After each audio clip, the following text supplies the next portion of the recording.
آپ پی پی کی پولیس کو اسلام آباد کی پولیس کے ساتھ لڑانا چاہتے تھے، آپ صوبائی اہلکاروں کو یہاں پر اسلام آباد کے اہلکاروں کے ساتھ لڑانا چاہتے تھے۔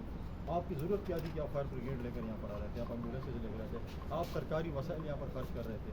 آپ پہلے جو ہے آپ کا صوبہ جو ہے وہ فائنینشیلی کرائسس میں ہے، آپ نے جس طریقے سے صوبائی خزانے کا بے دریغ استعمال کیا اپنے بار کے الیکشن میں، وہ بھی جو ہے الیکشن بھی ہار گیا۔ میں نئی جو سپریم کورٹ بار کی جو الیکشن ہوئے ہیں ان کی نئی کابینہ کو میں مبارکباد بھی پیش کرتا ہوں کہ انہوں نے جس طریقے سے الیکشن جیتا ہے۔ صوبہ خیبر پختونخوا کی حکومت نے بڑی کوشش کی وہاں پہ اپنے سرکاری وسائل ہماری یونیورسٹی میں پینشن دینے کے پیسے نہیں ہیں، تنخواہیں دینے کے پیسے نہیں ہیں، یا ہم اپنا خزانہ جو لٹا رہے ہیں باہر کے الیکشن میں تاکہ ہم وہ سیٹیں جیت سکیں، وہ بھی ہار چکے ہیں۔ تو لہٰذا جو ہے یہ چیزیں میں بالکل وفاق سے بات کروں گا، لیکن میں کیا بولوں گا کہ وہ کس لیے یہاں پر آئے تھے؟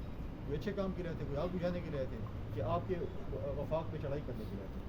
لہٰذا یہ بڑا افسوسناک عمل ہے کہ آپ اپنے سرکاری وسائل استعمال کرتے ہیں، آپ اپنے سرکاری پولیس اور وسائل کو استعمال کرتے ہیں وفاق کے خلاف۔ جہاں تک آپ نے کہا مہمان آپ لوگوں نے بھیجے، بالکل ہے، میں تو پہلے بھی کہا ہے کہ کھل کر آئیں میدان میں اور سیاست کریں۔ اور مجھے تو لگتا ہے کہ دال میں کوئی بہت زیادہ ہی کالا ہے، دال ساری کالی ہے۔ جس طریقے سے 26 ترمیم کے فوراً بعد ان کی ضمانت ہوئی اور اس کے بالکل فوراً بعد جو ہے پھر بانی چیئرمین کی بہنوں کی ضمانت ہوئی، اور آ کر وہ اس وقت جو ہے سی ایم ہاؤس میں بارہ جمان ہے۔ تو میں کہتا ہوں پشاور تو دو چیزوں کے لیے مشہور ہے، یا لوگ شاپنگ کے لیے آتے ہیں یا کھانے پینے کے لیے آتے ہیں۔ تو ابھی تک ہم نے نہیں سنا کہ جو ہے وہ بشرا بی بی صاحبہ نے کوئی باڑا مارکیٹ یا جو ہے وہ کارخانوں مارکیٹ کا وزٹ کیا ہو شاپنگ کے لیے یا کوئی کھانے کا۔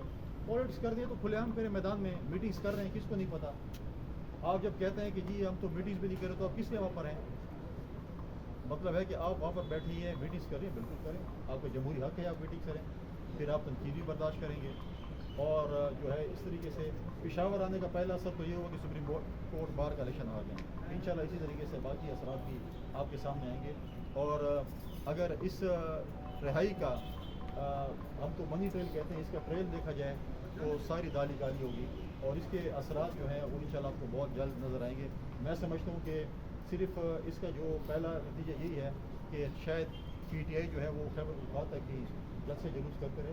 پرامن جلوس، پرامن جلسہ کرنا آپ کا جمہوری حق ہے۔ آپ پشاور میں کس کے لیے جلسہ کریں گے؟ بانی چیئرمین نے عدالتوں سے نکلنا ہے تو ان کو عدالتوں نے آپ کا خود کو اور ان کی عمران کی بہنوں کو عدالت میں نہیں۔ اگر آپ رو رہے ہیں، میں نے کل اسٹیٹمنٹ دیکھی ہے کہ وہ کہہ رہے ہیں کہ بانی چیئرمین کے ساتھ اچھی ٹریٹمنٹ جیل میں نہیں ہوتی ہے۔ میں کہتا ہوں کہ بالکل وہی ٹریٹمنٹ ہو جو بانی چیئرمین نے امریکہ میں کھڑے ہو کے ایک جلسے عام سے خطاب کیا تھا، اور ان کو بار بار وہ ویڈیو دکھائیں جس میں وہ کہہ رہے تھے کہ دوائیوں کے لیے فریج بھی جیلر کے کمرے میں ہو، ٹی وی بھی نہیں ہونی چاہیے، 7 اسٹار ہوٹل بھی نہیں ہو چاہیے، مرغن غذا بھی گھر سے نہیں آنے چاہیے، جیل میں پکنے چاہیے۔ ہم کہتے ہیں جو بھی جیل مینول ہے اس کے مطابق ہو۔ یہ دیسی مرغے، ان کا جم، کیا یہ باقی جیلرز کے لیے بھی ہے جم؟ کیا باقی جیلرز کے لیے بھی ایسے کھانے بنتے ہیں؟ ہم کہتے ہیں کہ وہی چیز اڈاپٹ کی جائے کہ جو بانی چیئرمین کی خواہش تھی، امریکہ کے جلسے میں کھڑے ہو کے انہوں نے کہا تھا کہ جیل کا یہ مینول ہونا چاہیے۔ تو میں سمجھتا ہوں کہ وہی مینول بانی چیئرمین کے لیے ہونا چاہیے جو ان کی خواہشات تھیں، اس سے سب کچھ